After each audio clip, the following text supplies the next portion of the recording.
বন্ধুরা, আজকের ভিডিওর বিষয়বস্তু হলো মার্চ মাসে বুগেনভিলিয়া গাছের পরিচর্যা। আজকে আমি বুগেনভিলিয়া গাছ সংক্রান্ত দুটো বিষয় আলোচনা করব। একটা হলো যাদের গাছেতে এখনও ফুল আসেনি তারা কি ধরনের পরিচর্যা করলে খুব সহজেই গাছেতে ফুল আনতে পারবে। 2 নম্বর হলো আমার মতন যাদের গাছেতে ফুল এসে গেছে তারা কি ধরনের পরিচর্যা করলে গাছেতে আরও বেশি সংখ্যায় ফুল আনতে পারবে। তার সাথে সাথে আজকে আমি বুগেনভিলিয়া গাছেতে একটা সিক্রেট খাবার গাছের মাটিতে দেবো, যে খাবারটা দেওয়ার ফলে গাছেতে পাতার থেকে অনেক বেশি সংখ্যায় ফুল আসবে। আর খাবার দেওয়ার সাথে সাথে বুগেনভিলিয়া গাছেতে কিছু ছোট ছোট পরিচর্যা করতে হবে, যে পরিচর্যাগুলো করলে গাছটা অনেকটা বেশি ঝাঁকড়া হবে। আজকের এই ভিডিওটা তোমরা একটু স্কিপ করো না। স্কিপ করলে তোমরা বুগেনভিলিয়া গাছ সংক্রান্ত কিছু গুরুত্বপূর্ণ তথ্য মিস করবে।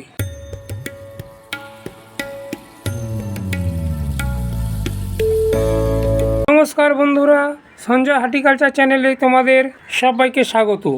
বন্ধুরা, আজকে টাইটেল আর থাম্বনেল থেকে বুঝে গেছো যে আজকে আমি তোমাদের সাথে কি বিষয় নিয়ে আলোচনা করতে যাচ্ছি। বুগেনভিলিয়া গাছ হলো একটা কাঁটা বিশিষ্ট গাছ।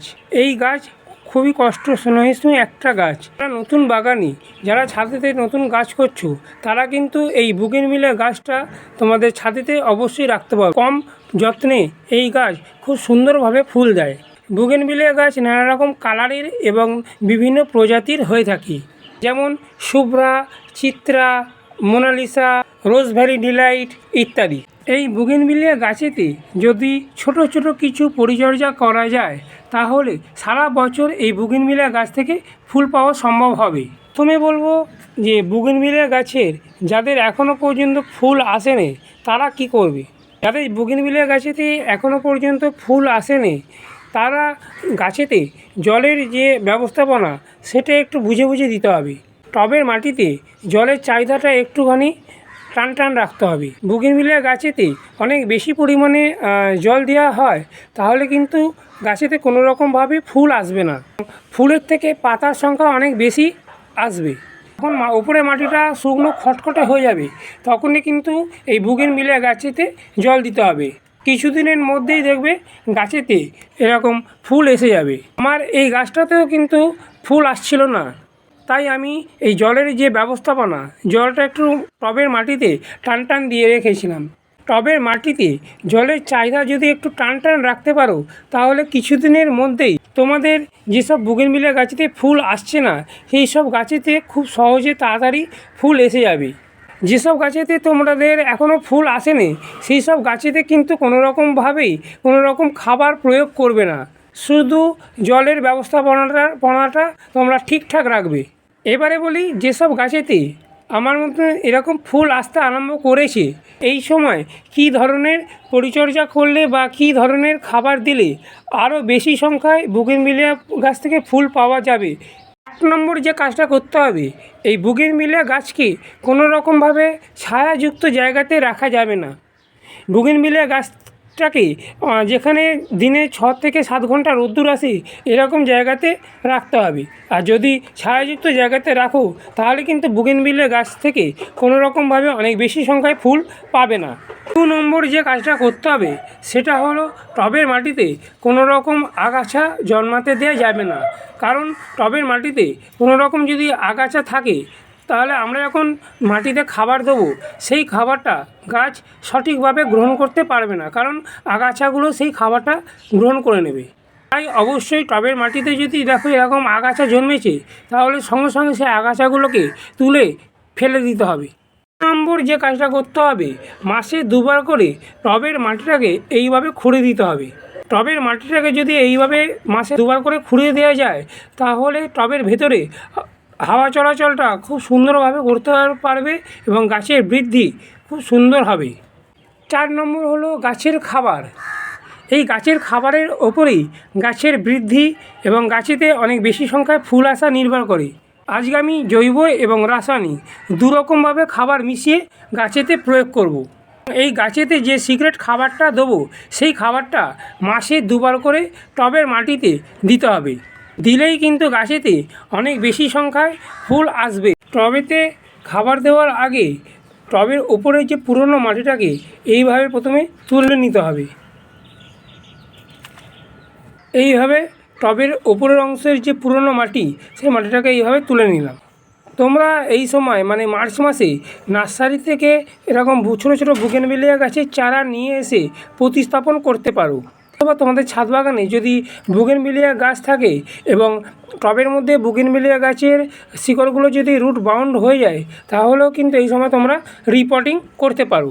এবং রিপোর্টিং করে আমি এখন যে খাবারটা দিচ্ছি, সেই খাবারটা দিয়ে গাছটা পুনরায় প্রতিস্থাপন করে দাও, তাহলে গাছেতে অনেক বেশি সংখ্যায় ফুল আসবে। আমার এই বুগেনভিলিয়া গাছটা যেহেতু একটা 10 ইঞ্চি টবে আছে, তাই 10 ইঞ্চি টবেতে আমি যে খাবারটা দেবো, এই চামচ দেখছো, এই চামচে হাফ চামচ দেবো আমি এখানে হাড় গুঁড়ো।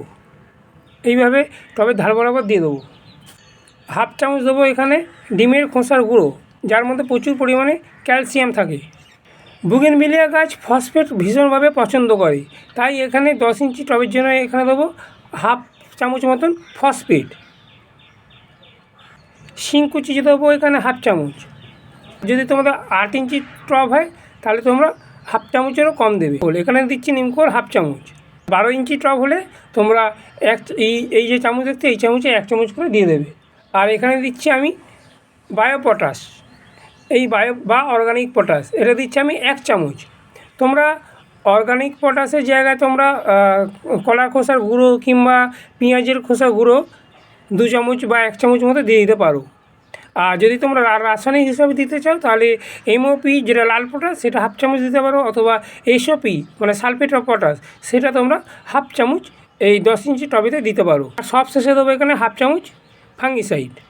এই খাবারগুলোর ওপরে একটা কম্পোস্ট সার আমি মালচিং করে দেবো। এখানে আমি দেবো 2 মুঠো সমান ভার্মি কম্পোস্ট। তোমরা ভার্মি কম্পোস্টের পরিবর্তে গোবর সার কিংবা পাতা পচা সারও দিতে পারো। জৈব এবং রাসায়নিক খাবারটা যে আমি টবের মাটিতে মিশিয়ে দিলাম, এই খাবারটা মাসে 2 বার করে দিতে হবে। যেহেতু আমাদের টবের মধ্যে গাছ থাকে এবং ওর জায়গা খুবই সীমিত, তাই খাবারটা টবের মাটিতে দেওয়া অত্যন্ত জরুরি। টবের মাটিতে যদি সঠিকভাবে পরিমাণে খাবারটা দিয়ে যেতে পারে, তাহলেই কিন্তু গাছটা অনেক বেশি পরিমাণে বৃদ্ধি হবে এবং গাছেতে ফুলটাও আসবে অনেক বেশি পরিমাণে। ওপর থেকে তুলে রাখা যে মাটিটা, সেটা এই খাবারগুলোর ওপরে এইভাবে চাপা দিয়ে দেবো। খাবারটা দিয়ে দেওয়ার পরে ভর্তি করে টবের ওপরে জল দিয়ে দেবো। বুগেনভিলিয়া গাছেতে যখন ফুল আসবে না, তখন যেরকম টবের মাটিতে জলটা টান টান রাখতে হবে, সেরকম যখন বুগেনভিলিয়া গাছেতে ফুল এসে যাবে, তখন কিন্তু টবের মাটিটাকে ময়েস্ট রাখতে হবে। তখন কিন্তু টবের মাটিটাকে শুকনো খটখটে রাখলে হবে না। শুকনো খটখটে রাখলে কী হবে, ফুলগুলো খুব সহজে ঝরে পড়বে।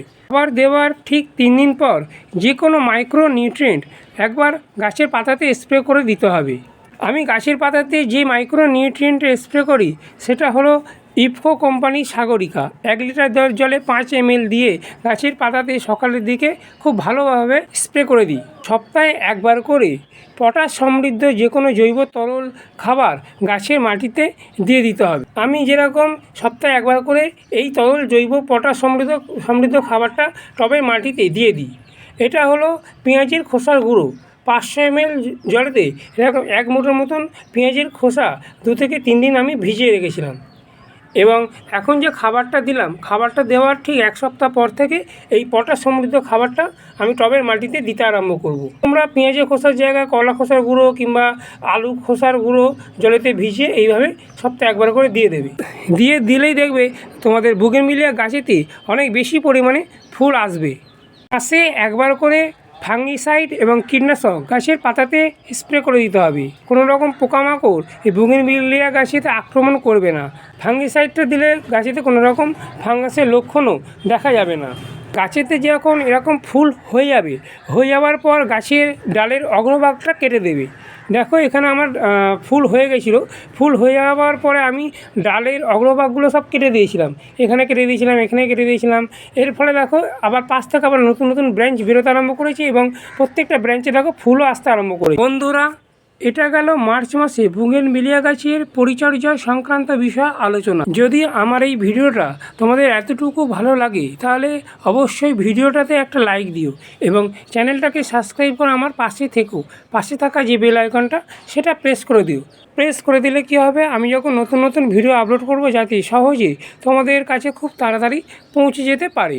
সবাই তোমরা খুব ভালো থেকো এবং সুস্থ থেকো। নমস্কার।